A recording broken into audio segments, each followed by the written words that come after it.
Hello foundation students. இப்போ நம்ம discuss பண்ண போகிறது டெத் ஆஃப் பார்ட்னரில் இருக்கிற ஒரு சம். இது வந்து எந்த சம் அப்படின்னு பார்த்தீங்கன்னா, ஆம், இது 20 மார்க்ஸ் இந்த சம்.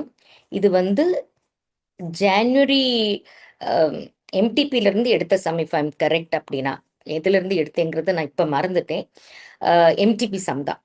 ஸோ இந்த மாதிரி சம் கிடைச்சதுன்னா 20 மினிட்ஸ் வந்து 20 marks for the sum. 20 marks அப்படின்னு சொல்லும்போது உங்களுக்கு ஆல்ரெடி தெரியும், டைம் மேனேஜ்மெண்ட்டை பொறுத்த வரையில நீங்கள் ஒரு மினிட்டுக்கு ஒரு மார்க்குக்கு 1.8 மினிட்ஸ். அது எப்படி கிடைச்சதுன்னா 3 ஹவர்ஸ் எக்ஸாம் எழுத போறீங்க.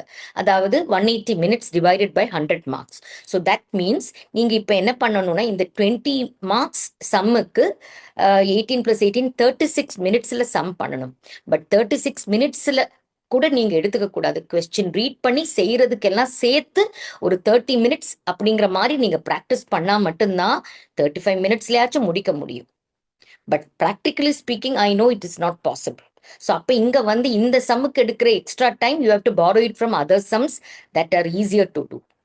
ஓகே, ஸோ இந்த கொஸ்டின்ல என்ன கேட்டிருக்காங்க அப்படின்னா, ஏபிசி 3 பேரும் அவங்களோட ரேஷியோ இதுதான்.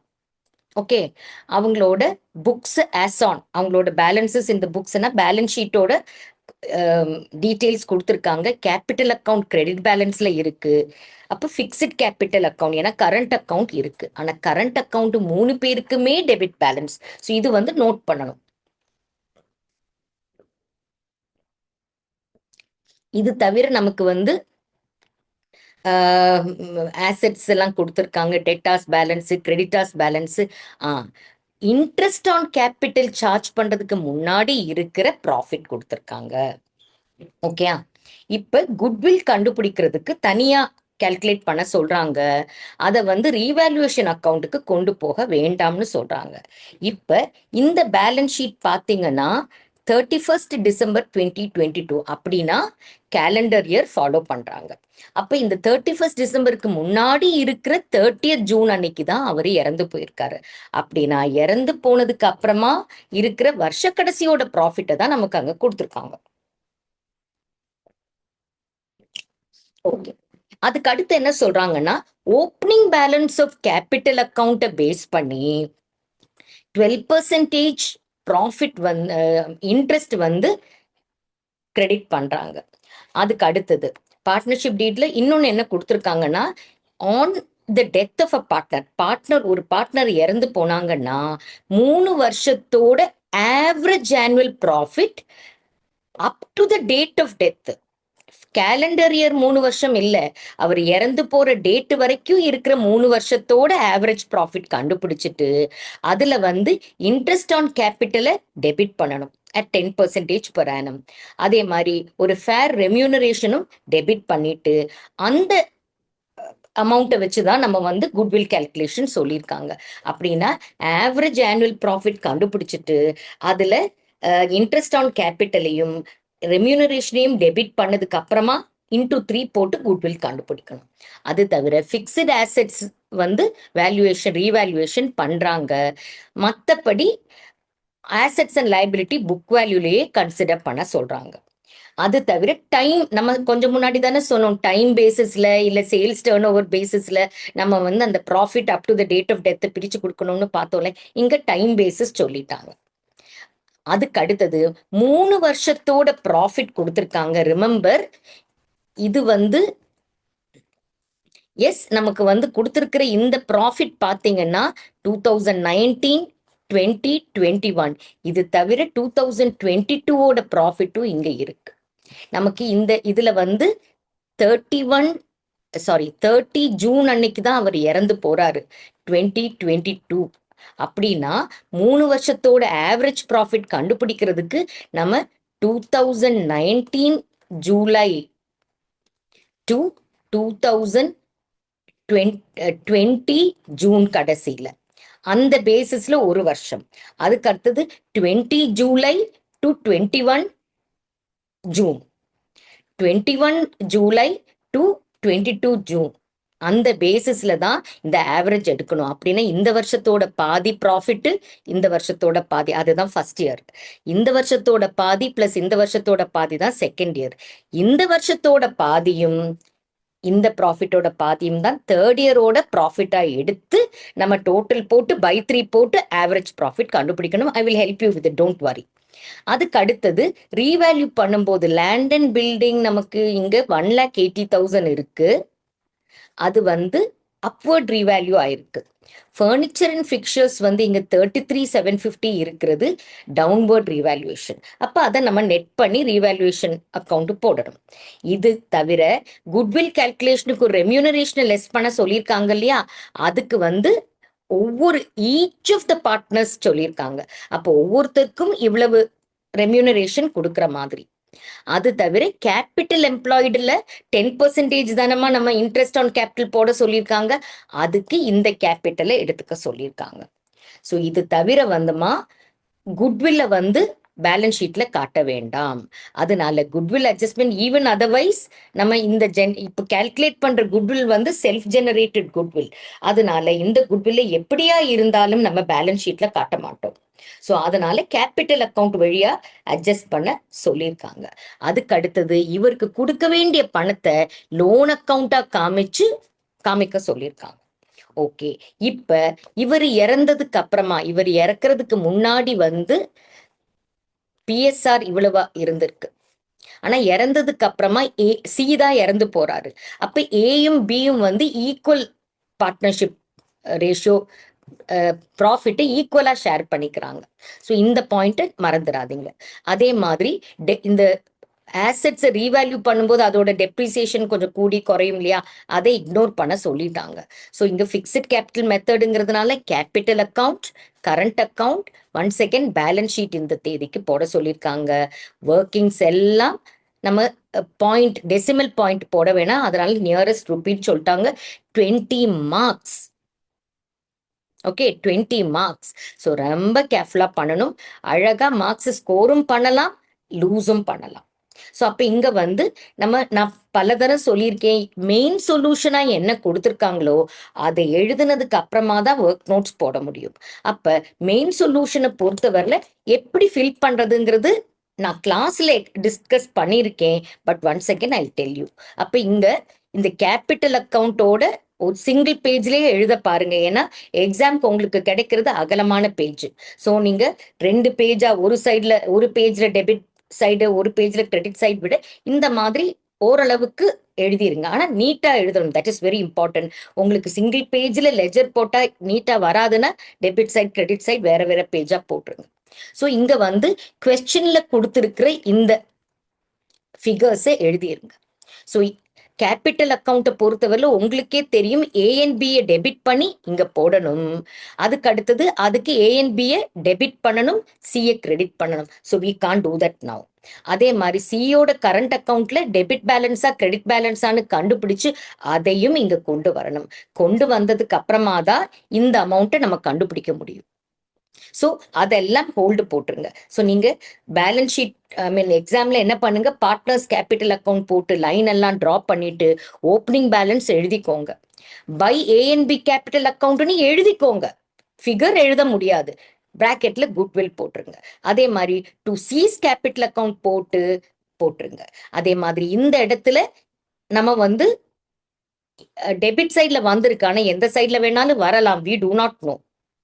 ஸோ அதனால இந்த 2 ஐட்டம் மட்டும் எழுதிட்டு நீங்க ஒரு 2 சைட்லயுமே ஒரு 2-3-4 லைன் வர மாதிரி லெஜர்ல இடம் விட்டுட்டு ஸ்பேஸ் ஒரு லைன் எக்ஸ்ட்ரா விட்டுட்டு பார்ட்னர்ஸ் கரண்ட் அக்கௌண்டோட லெஜர் டிரா பண்ணிருங்க. ஒன்ஸ் அகேன் ஓப்பனிங் பேலன்ஸ் அப்படியே எழுதிடலாம்ல, ஓப்பனிங் பேலன்ஸ் அப்படியே எழுதிடலாம். அதுக்கு அடுத்தது கரண்ட் இயரோட ப்ராஃபிட்டோட அட்ஜஸ்ட்மெண்ட்ஸ் இருக்கு, ரீவேல்யூவேஷன் ப்ராஃபிட்டோட அட்ஜஸ்ட்மெண்ட் இருக்கு, இன்ட்ரெஸ்ட் ஆன் கேபிட்டல் இருக்கு. எஸ். ஸோ அதுக்கப்புறமா தான் சியோட காலத்தை பேலன்ஸ் பண்ணிட்டு கேபிட்டல் அக்கௌண்ட்டுக்கு அனுப்பணும். ஸோ இந்த ஒரு என்ட்ரியை மட்டும் போட்டுட்டு 2 சைட்லயும் ஒரு 4-5 லைன் வர மாதிரி ஸ்பேஸை விட்டுட்டு, இல்ல உங்களுக்கு கான்ஃபிடன்ஸ் இருந்துச்சுன்னா by interest on capital, by profit and loss account, by revaluation profit account அப்படிங்கிறது போட்டுருங்க. போட்டுட்டு ஃபிகர்ஸ் எதுவுமே எழுத வேண்டாம். எகெயின் பேலன்ஸ் ஷீட்டுக்கு வாங்க. பேலன்ஸ் ஷீட்ல உங்களுக்கு கண்டிப்பா தெரியும், கேபிட்டல் அக்கௌண்ட்ல ஏஎன்பிக்கு மட்டும் தான் இருக்கும். கரண்ட் அக்கௌண்ட்டுக்கு டெபிட் பேலன்ஸ் வருமா, கிரெடிட் பேலன்ஸ் வருமா, ஆசெட் சைட்ல போடணுமா? கிரெடிட் பேலன்ஸ்னா லைபிலிட்டி சைடு, டெபிட் பேலன்ஸ்னா ஆசெட் சைட்ல போடுவோம். பட் இது போட்டுடலாம்லம்மா, இது போட்டுடலாம்ல. இது போடும்போது உங்களுக்கு அந்த ரீவேல்யூவேஷன் அமௌண்ட் இங்க கொடுத்துருக்காங்கல்ல, ஸோ இதுதானே பேலன்சிங் ஃபிகர். இந்த டிஃபரன்ஸை போட்டு ஃபிக்சர்ஸ் அண்ட் ஃபர்னிச்சருக்கு டவுன்வர்ட் ரீவேல்யூவேஷன் நடந்திருக்கு. இது எல்லாமே கொடுத்துருக்காங்க தானே, இதுவும் கொடுத்துருக்காங்க தானே, இது கொடுத்துருக்காங்க. எஸ், இது கொடுத்துருக்காங்க. ஸோ இந்த இது கண்டுபிடிக்க முடியாது, இது நமக்கு தெரியாது. ஸோ எதெல்லாம் எழுத முடியுமோ, கேபிட்டல் அக்கௌண்ட் ஏஎன்பின்னு எழுதி வச்சுக்கோங்க. கரண்ட் அக்கௌண்ட் லைபிலிட்டி சைட்ல வருமா, ஆசெட் சைட்ல வருமானு இந்த ஸ்டேஜ்ல நமக்கு தெரியாது. ஸோ ஸ்பேஸ் விட்டுட்டு அந்த பேலன்ஸ் ஷீட்டை இது பண்ணிருங்க. அதுக்கு அடுத்ததுதான் நம்ம ஒர்க் நோட்ஸ் போட போறோம். ஃபர்ஸ்ட் ஒர்க் நோட் எப்பவுமே குட்வில்க்கு போட்டுருவோம். அப்ப நம்ம என்ன பண்றோம், 2019ஓட பாதி, 20ஓட பாதி, திருப்பி 20ஓட பாதி, 21ஓட பாதி, 21ஓட பாதி, 22ஓட பாதி. அதனால நம்ம இந்த 2 வருஷத்தோடது ஃபுல்லா எடுத்துட்டு, 1 செகண்ட்,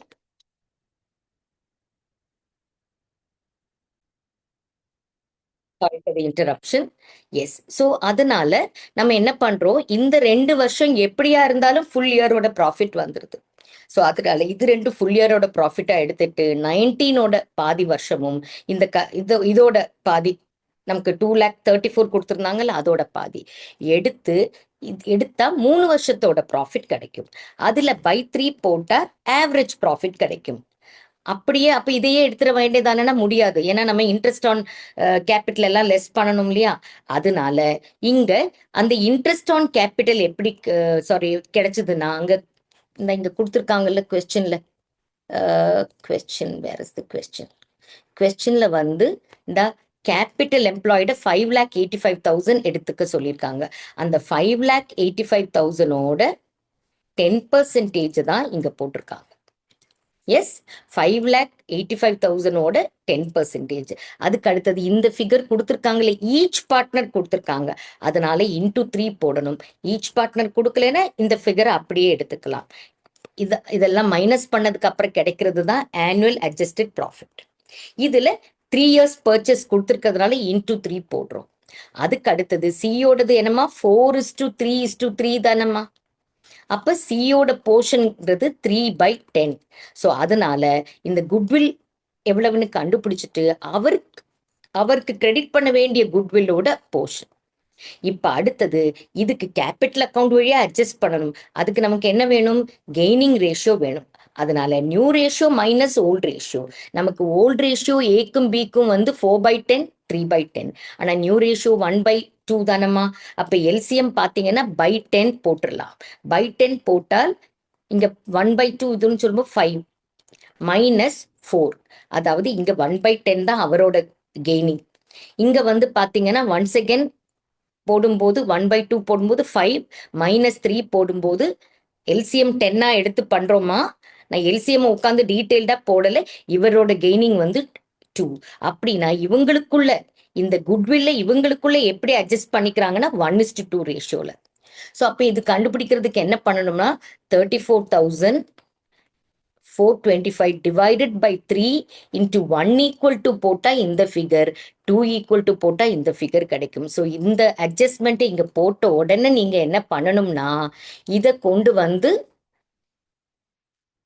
இந்த கேபிட்டல் அக்கௌண்டோட இந்த ஃபிகர்ஸை என்ட்ரி போட்டுடணும். ஓகே, ஸோ குட்வில் அக்கௌண்ட் வந்து இவங்க என்ன சொல்லியிருக்காங்க, டூ இட் த்ரூ கேபிட்டல் அக்கௌண்ட்னு சொன்னனால அதை பண்ணிட்டோம்.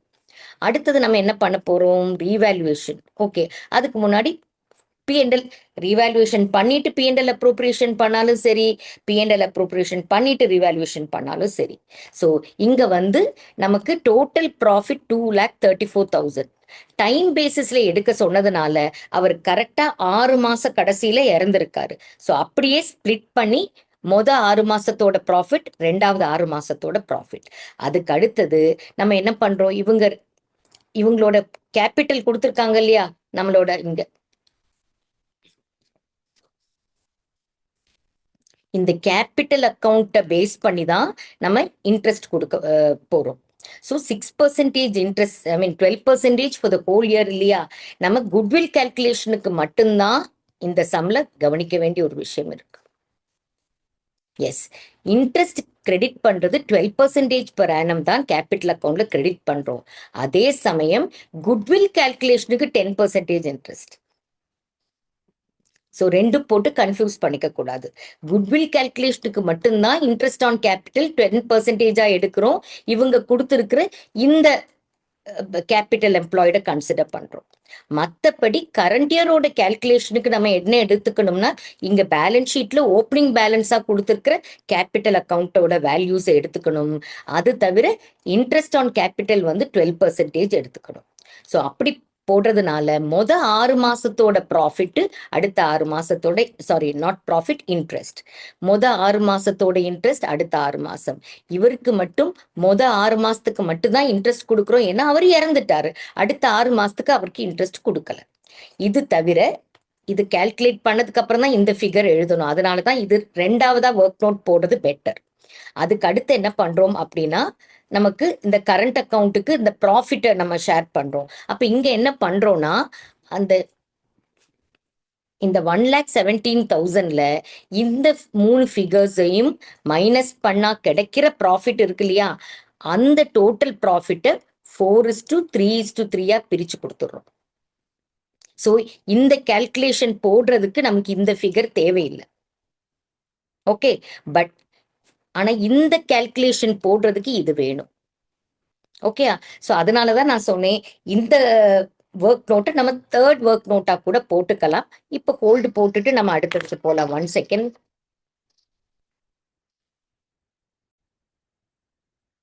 அதனால நீங்க எக்ஸாம்ல பண்ணும்போது நீங்க இந்த ஒர்க் நோட்டை 3ஆவதா பண்ணுங்க. ஸோ இந்த ஒர்க் நோட்டை பொறுத்தவரையில நமக்கு ரீவேல்யூஷன் அக்கௌண்ட்ல நமக்கு இங்க land and building upward revaluation ஆயிருக்கு, இது டவுன்வர்ட் ரீவேல்யூஷன். அப்ப நெட் பண்ணும்போது நமக்கு கிடைக்கிற அந்த ரீவேல்யூஷன் ப்ராஃபிட்டை 4:3:3 பிரிச்சிடுறோம். பிரிச்சுட்டு இந்த ரீவேல்யூஷன் ப்ராஃபிட்டை நம்ம என்ன பண்ணணும்னா, இங்க கொண்டு வாங்க, நம்ம கரண்ட் அக்கௌண்ட்ல போடுறோம். ரீவேல்யூஷன் ப்ராஃபிட் கரண்ட் இந்த ஓப்பனிங் பேலன்ஸ் மட்டும் தான் நம்ம கிட்ட இருக்கு. அதை போட்டதுக்கு அப்புறமா ரீவேல்யூஷன் ப்ராஃபிட்டை போட்டுட்டு இதை போட்டுடலாம் இல்லையா? அப்ப தேர்ட் ஒர்க் நோட்டை ஆரம்பிச்சுதான் ஆகணும். அதுக்கப்புறமா இங்க வந்து சியை பொறுத்தவரை இது மட்டும் எழுத வேணாம். இந்த சியோட ஷேர் ஆஃப் ப்ராஃபிட் இருக்கு இல்லையா, சியோட ஷேர் ஆஃப் ப்ராஃபிட் மாற போறது இல்லை. ஆனா இதை ரெண்டுத்தையும் ஆட் பண்ணணும். இது ரெண்டுத்தையும் ஆட் பண்ணி ஏக்கும் பிக்கும் போடணும். அது அவசரம் இல்லை, ஆனா இதுதானே அவசரம். ஸோ இதை மட்டும் நம்ம இங்க இருந்து கொண்டு வந்து கரண்ட் அக்கௌண்ட்ல போட்டுடணும். சியோட போர்ஷன் ஆஃப் ப்ராஃபிட், சியோட போர்ஷன் ஆஃப் ரீவேல்யூவேஷன் ப்ராஃபிட், இதெல்லாம் போட்டா நமக்கு வந்து என்ன கிடைக்கும் அப்படின்னா பேலன்சிங் ஃபிகர். அப்ப இங்க 54,000 வருது, இங்க வந்து 54,000 விட கம்மியா தான் இருக்கு. அதனால பேலன்சிங் ஃபிகர் இங்க வருது.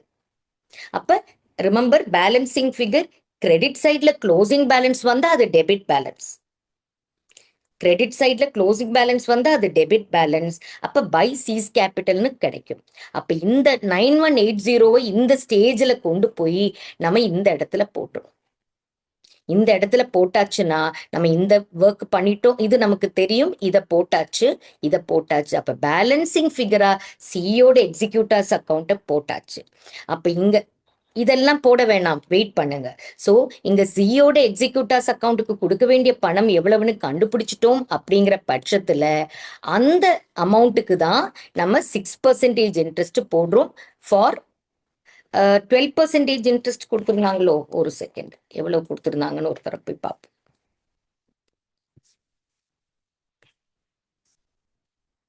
ஆமா, அந்த கொடுக்க வேண்டிய பணத்துக்கு வருஷத்துக்கு 12% இன்ட்ரெஸ்ட். ஆனா நம்ம இன்னும் இறந்து போய் 6 மாசத்துக்கு தானே இன்ட்ரெஸ்ட் கொடுக்குறோம். அதனால இன்டூ 12% இன்டூ 6/12 போட்டு கண்டுபிடிச்சதுக்கு அப்புறமா தான் பேலன்ஸ் இருக்கிற ப்ராஃபிட்டை தான் இவங்க ஈக்குவலா பிரிச்சுக்கிறாங்க. இவங்க ஈக்குவலா பிரிச்சதுக்கு அப்புறம் இவங்களோட இந்த டோட்டல் ப்ராஃபிட், ரெண்டு பேரோட டோட்டல் ப்ராஃபிட்டை கொண்டு வந்து நம்ம என்ன பண்ணணும்னா இங்க கரண்ட் அக்கவுண்ட்ல போடணும். கரண்ட் அக்கவுண்ட்ல போட்டதுக்கு அப்புறமா தான் கரண்ட் அக்கவுண்டோட பேலன்சிங் ஃபிகர் நமக்கு கிடைக்கும்.